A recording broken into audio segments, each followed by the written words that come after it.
At eto na nga tayo, nagbabalik tayo kamarites. Good evening. Ay, good morning na pala. Sorry naman.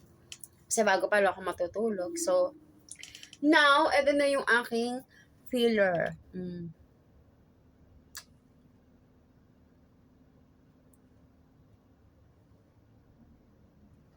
Diba? Pil na pil. Siguro kayo inisip ng mga nanonood sa akin.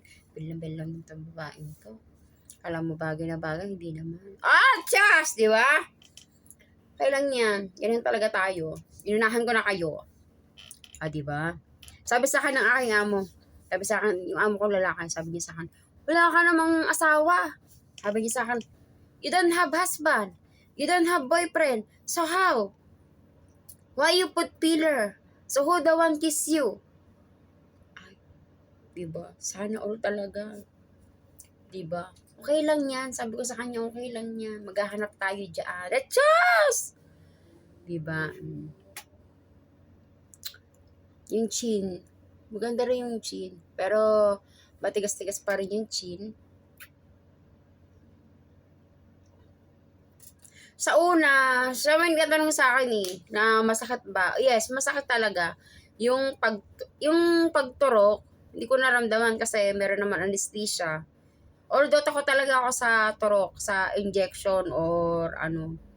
Pero dito, kasi yung karayom niya, maliit lang naman siya. Yung para bang yung pagka tayo nakuha ng blood test. Yung tuk, di ba? May ganun, tuk. Ayun yun. Ganun lang naman kahawa yung karayom nun. Di ba? Kulang na lang ilong. Ay, baka naman, madam. Baka naman. Hindi, sabi sa akin ng aking amo lalaki, ba't ako nagpapapiller? Wala naman akong jowa, wala naman akong boyfriend. Sabi niya sa akin ganun. Sosa. Sabi ko, kaya mo maghahanap ako. Ito nga pala, sa mga nagtatanong sa akin masakit o ano, nung kinagabihan kasi, di ba, pillar ako.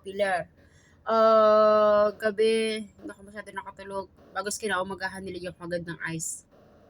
Nagkamali kasi ako, dapat pala pagkatapos nilagyan ko ng ice. Nakalimutan ko kasi para hindi siya masakit. Nakakatulog siguro ako ng maayos. Pero, ito na yung kinalabasan niya.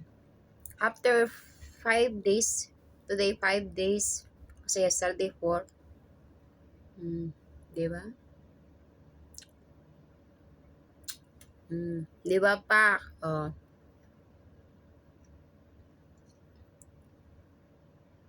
Ay, panalo. Ganda ng inyo ng kamarites.